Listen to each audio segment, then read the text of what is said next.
10 दिवस घराबाहेर असल्यावर काय अवस्था होते आणि चतुर्थीच्या दिवशी माझ्याकडून झाली एक मोठी चूक. नमस्कार यूट्यूब फॅमिली, स्वागत आहे तुमचं माझ्या आणखीन एका नवीन ब्लॉगमध्ये.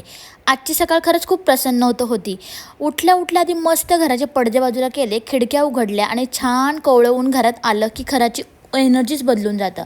खिडक्या उघडताच माझं पिल्लू पण उठलं होतं. फ्रेश होऊन त्यांनी रात्रीचे जो ब्लॉकचा खेळ मांडला होता ना, तो मला दाखवायला लागला. मम्मा मम्मा बघ मी कसा बिल्डिंग बनवलेले आहेत, म्हणजे जे ब्लॉक्स आहेत ना त्याचे त्यांनी बिल्डिंग बनवले होते, ते दाखव म्हणत होता. असं म्हणत त्याची गोड बडबड चालू झाली. बाहेर मस्त ऊन पडलंच होतं आणि वातावरण एकदम छान होतं. काय बोलू तुम्हाला, या वातावरणासोबतच अगदी सकाळ फ्रेश झाली होती. सकाळी सकाळी उठल्या उठल्या ना घरात सूर्यप्रकाश आणि ताजी हवा येऊन देणं खूप गरजेचं असतं. यामुळे घरातील नकारात्मक दूर होते आणि दिवसाची सुरुवात एका पॉझिटिव्ह माइंडसेटनीच होते. आज होती संकष्टी चतुर्थी, त्यामुळे सकाळी लवकर उठून आवरून मला पूजा करायची होती. दक्ष आणि आत्तू बाहेर हॉलमध्ये झोपले असल्यामुळे तिथली अंथरुणं तशीच होती. म्हणून मी आधी बेडरूम पूर्ण क्लीन करून घेतलं. त्यानंतर थेट देवाला उंबरट्याला नमस्कार करून देवघरात आले. अगदी नारळातलं पाणी तुळशीला ओतून तुळशीलाही नमस्कार केला. पिल्लू नेहमीप्रमाणेच माझ्या मागे पुढे लुडबुड करतच होतं. चतुर्थीनिमित्त आज देवाला छान घासून पुसून लकलकीत काढून घेतलं. अगदी चकचकीत असे देव करून घेतले. देव जेव्हा असे चकचकीत दिसतात ना, तेव्हा मन अगदी प्रसन्न होऊन जातं बरं का. आणि देवांसमोर तासनतास बसून अशी वाटतं. असंच माझ्या बाबतीत काहीशी झालं. आज पूजेमध्ये मी तुळजापूरला जाऊन आले होते नुकतेच मागच्या आठवड्यात. तो पवित्र नारळ मला दिला गेला होता. तोच नारळ देवासमोर ठेवावा. अगदी छान दिवस होता म्हणून तोच नारळ मी देवासमोर ठेवायचं ठरवलं आणि देवाची मनोभावे पूजा केली. दिवा लावला आणि स्वामींना आणलेला सुंदर फेटा चढवला. देव इतके छान दिसत होते की काय सांगू. अगरबत्ती लावून देवांना ओवाळलं आणि काही वेळ तिथेच डोळे बंद करून बसले. मनातील सगळी काळजी थकवा जणू दूर झाला की मी पूजा करत असताना पिल्लू लगेच तिथे येतं बरं का.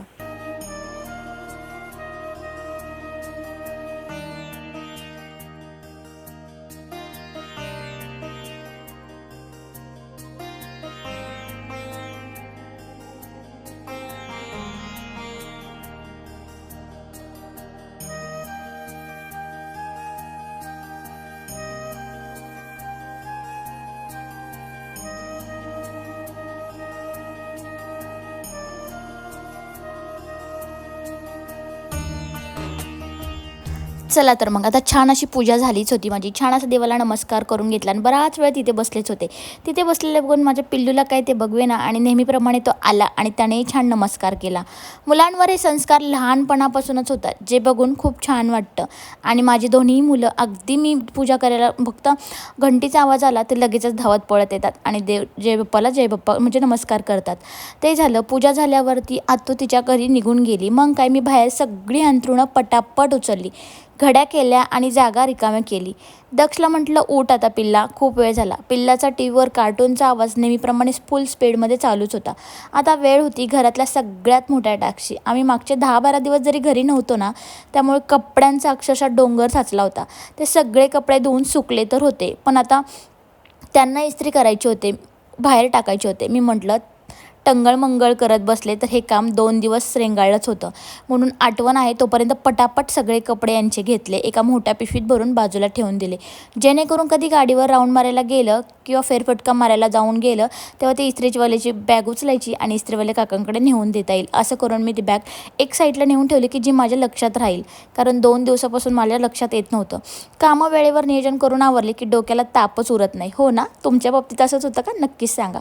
घरची कामं करताना जर आपण आळस केला तर ती कामं दुप्पट होतात. कोणतेही मोठं काम दिसले की ते पुढं ढकलण्यापेक्षा आत्ताच करून टाकते हा विचार केला तर आपली वेळ अगदी आणि श्रमही दोन्ही वाचतात. आता दुपारची वेळ झालीच होती आणि मुलांना सकाळी नाश्त्याला मॅगी वगैरे बनवलंच होतं. आता मला भूक लागली होती म्हणून म्हटलं चला हॉट चिप्समध्ये जाऊन मस्त उपवास आहे तर वेपर्स वगैरे स्नॅक्स घेऊन आणि पिल्लांना छान असं स्नॅक्स आणि ज्यूस घेऊन आले. त्यांनी तो खाऊन एन्जॉय केला आणि दुपारनंतर एक मोठी गोष्ट घडली. पिल्लं त्यांच्या नानांसोबत गेली गावाला. अचानकच ठरली नाना घेऊन गेला. मुलांची पावलं घराबाहेर पडली आणि अख्ख्या घरात एकदम शांतता पसरली. मुलं घरात नसले की घर कसं शांत शांत वाटतं. मागचे काही दिवस प्रवासामुळे माझी झोप अपूर्ण होती, खूप थकवा होता. विचार केला चला मुलं नाही तर एक छान झोप काढूया. आणि काय सांगू तुम्हाला यूट्यूब फॅमिली, जी मी झोपले ना थेट संध्याकाळी 7 वाजता सुटले. मला वेळेचं भानच राहिले नाही. डोक्यात इतक्या मुंग्या आल्या होत्या की इतकी गाढ झोपली होती की खूप दिवसानंतर शरीराला सुखाची झोप मिळण्यासारखं मला झालं होतं. मग काय 7 वाजता जेव्हा मी खडबडून जागी झाले ना, तेव्हा माझ्या लक्षात आलं की अरे बापरे, आज तर चतुर्थी आहे आणि मला संध्याकाळी मंदिरात जायचं होतं. पण झोपेत मी ती पूर्ण विसरून गेले. मनात आलं होतं सकाळी जाईन किंवा दुपारी जाईन, पण शेवटी राहूनच गेलं. उठल्या उठल्या बडबड करत आधी हॉलची लाईट लावली, घरात झाडू मारला, स्वतःची चेहरा धुवून घेतला आणि फ्रेश झाले. पण म्हणतात ना, एकदा उशीर झाला की एका मागे माग गडबडच उडते. जवळजवळ 8 वाजायला आले होते आणि घरात सगळ्यांचा उपवास होता. स्वयंपाकाची प्रचंड धांदल उडाली. धावत पळत किचन क्लीन केलं, पटापट कुकर लावून दिला, फ्रीजमधल्या सगळ्या बाटल्या स्वच्छ धुवून मी पाणी भरून ठेवलं. उशीर झाल्यावर जी तारांबळ उडते ना, ती फक्त एका गृहिणीच समजू शकते, जसे की मी आणि तुम्ही. हो की नाही? नक्कीच मला कमेंटमध्ये सांगा, अशी धांदल कोणाकोणाच्या बाबतीत घडते. एकदम अशी सगळे काही उशीर झाल्या गोष्टींना की सगळ्याच गोष्टींना अडथळे निर्माण होतात. असंच माझ्या बाबतीत आज घडलं आहे. आज किचनमध्ये कुकर लावून दिला, बाटल्या भरून ठेवला आणि म्हटलं चला आता भाजी काय करावं, उपवास तर आहे. हा मोठा प्रश्न. बटाट्याची येल्लो भाजी करायचं ठरलं होतं. कुकरमध्ये बटाटे तर लावून दिले होते. त्याबरोबर आम्हाला घरात लागते उपवासाच्या दिवशी रस्सा भाजी. दुकानात गेले, सगळीकडे फिरले, 4-5 दुकानं काढली. पनीर घ्यायचं होतं, सगळीकडचं पनीर संपलं होतं. डोक्याला हात लावत पुन्हा गाडी घेऊन घरी आले. खूप विचार पडला, यार भाजी नाही, काय करावं काय करू. काही भिजत तर घातलेले कडधान्य नव्हते. भाजी सोलायचा तर खूप कंटाळा आला होता, कारण उशीर पण तितकाच झाला होता. चेहऱ्यावरचं स्माईल तर बघा ना. परत पार्किंगमधनं गाडी घेऊन बाहेर तशीच गेले. एक दुकान राहिलं होतं जे ओळखीचं होतं, म्हटलं तिथं जाऊन विचार. तर खरंच काकांनी अगदी मनाचं समाधान करून सांगितलं की फ्रेश पनीर येत आहे, घेऊन जा.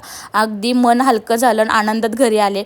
पटकन असं फ्रेश पनीर होतं, ते पटकन करेल. आणि पनीरची भाजी म्हटलं की अगदी सोपी रेसिपी म्हणतात, आणि ती पटकन पनीर भेटल्यानंतर आनंद गगनातच मावत नव्हता माझा. मग काय, पटकन असं पनीर चिरून घेतलं. कुकर गार होतोयच डाळ आणि बटाट्यासाठी, तोपर्यंत म्हटलं पनीरचा मस्त मसाला काढून घ्यावा आणि पनीरची भाजी करायला ठेवली. मसाला अगदी तिकडे फ्राय होतोयच आहे, तोपर्यंत इकडे मी पनीर कट करून घेतलं. काय सांगू तुम्हाला, एका गडबडीनंतर एक गडबड होतच असते. आणि त्यानंतर आज मी परत येता येता विसरून आले होते की गोड काहीतरी आणायचं होतं. तुम्हाला सांगू, मला आज मोदक खायची खूप क्रेविंग झाले होतं, काय माहिती का. पण मला माझ्या हाताच्यापेक्षा मला दुसऱ्यांच्या हाताचे मोदक खायचे होते. पण मला दुकानात पण ते कुठे भेटतात माहिती नव्हतं. मी 1-2 जणांना विचारलं, पण तिकडचे पण स्टॉल बंदच झाले होते. म्हटलं चला नंतर कधीतरी आपल्या नशिबात असेल तेव्हा आपण खाऊयात. पण म्हटलं यांना फोन करून म्हटलं काहीतरी गोड घेऊनच या. तर ते म्हटले ठीक आहे म्हणून. मग इकडे पनीरची भाजी पटकन करून घेतली. आणि काय सांगू तुम्हाला, एकीकडे चपातीचं पीठ मळून घेतलं. पटकन असं 8 ते 9 या टायमिंगमध्ये मी 1 तासात पटकन असा स्वयंपाक करून घेतला. स्वयंपाकाचं नियोजन काय असेल ते करायचं माहीत असेल ना, अगदी स्वयंपाक एकदम म्हणजे अर्धा-पाऊण तासात पण होऊन जातो. पटकन असं एकीकडे बटाट्याची भाजी, आणि 3 गॅस असल्यामुळे पटकन स्वयंपाक पण होतो. एकीकडे बटाट्याची भाजी, दुसरीकडे पनीरची भाजी झालीच होती, मध्ये वरण टाकलं होतं, आणि एकीकडे चपातीचं पीठ मळून ठेवलं होतं.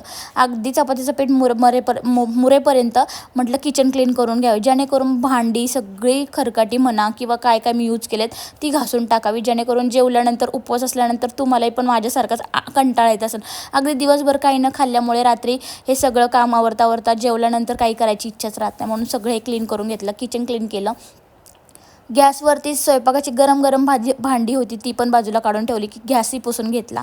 नंतर नको जेवल्यानंतर मला काही प्रॉब्लेम, म्हणून मी हे सगळं करून घेतलं.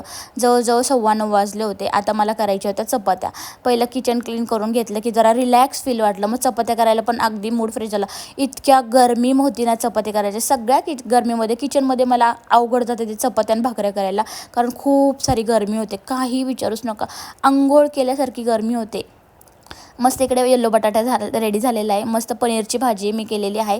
आणि त्यानंतर आता माझं इकडे राहिलं आहे ते वरण झालेले, आणि चपात्याचे असे गोळे करून ठेवले की चपात्या पण पटकन लाटून होतात. छान असं नैवेद्याचं ताट भरून घेतलं आणि मस्त देवाला असं नैवेद्य दाखवून घेतला. मन अगदी भारी वाटतं. इतका सारा स्वयंपाक झटपट, आणि किती अडथळे आले तरी देवाला नैवेद्य दाखवायचं म्हटल्यावरती अगदी छान असा स्वयंपाक रेडी केला आणि अगदी जेवण करून सगळ्यांना जेवायला दिलं. सगळं काही झालं होतं. आधी सगळं काही क्लीन केली होती भांडी, त्यामुळे माझं जेवण झाल्यानंतर पटकन किचन क्लीन करून लाईट ऑफ करून दिली. आता काढला होता तर मी स्वतःसाठी वेळ, कारण 2 दिवसापासून मी म्हणत होते हे काम मला करायचंच आहे, पण ते राहून जात होतं. काय तर स्वतःचा चेहरा खूपच काळवंडला होता. गावाला इकडे तिकडे उन्हातून खूपच टॅनिंग झालं होतं. तर म्हटलं चला D10चा थोडासा मास्क लावून घ्यावा आणि स्वतःसाठी वेळ काढला. अगदी 15 मिनिटाचं काम आहे. D10चा मास्क लावला, 15 मिनिटात थांबले. हे माझं व्हिडिओमध्ये पिल्लू काढते, त्यामुळे त्याच्यासोबत मजाक मी करत होते. आता मास्क मी 15 मिनिटानंतर ठेवला. तोपर्यंत माझी एडिटिंग वगैरे काही म्हणा, काम करत असताना मी अजिबात माझा वेळ वाया घालवत नाही. अगदी 15-20 मिनटं पडलं असतं बघा इथे पिल्लू माझं. 15-20 मिनिटानंतर थोडीशी एडिटिंग करून झाल्यानंतर मी हा चेहरा धुवून घेतलेला आहे. आणि कसा वाटतोय नक्कीच सांगा मला धुतल्यानंतर असा चेहरा. आता तुम्हाला मी दाखवतीच आहे. 15 मिनिटांनी अगदी चेहरा धुवून घेतला आणि त्यानंतर माझा चेहरा तुम्ही बघू शकता अगदी फ्रेश असा दिसतोय. आणि दिवसभरात कितीही कामं असली, कितीही धावपळ असली तरी स्वतःच्या त्वचेची काळजी, आरोग्याची काळजी घ्यायलाच हवी, हो की नाही? घरं, मुलं सांभाळणं, स्वयंपाक हे सगळं सांभाळताना आपण स्वतःला विसरून जातो. पण गृहिणींनो, दिवसातून फक्त 15 मिनिटं स्वतःसाठी काढा. तुम्ही स्वतः आनंदी फ्रेश राहाल तर पूर्ण घर आनंदी ठेवू शकाल, हो की नाही? तर असा आजचा आमचा संकष्टी चतुर्थीचा आणि माझ्या धांदलीचा दिवस. मंदिरात जायचं राहूनच गेलं, घरातल्या घरात पूजेचं मन शांत केलं. आजचा ब्लॉग तुम्हाला कसा वाटला मला कमेंट करून नक्की सांगा. आवडला असेल तर लाईक करा, शेअर करा आणि चॅनलला सबस्क्राईब करायला विसरू नका. भेटूयात पुढच्या ब्लॉगमध्ये. तोपर्यंत काळजी घ्या. Bye bye.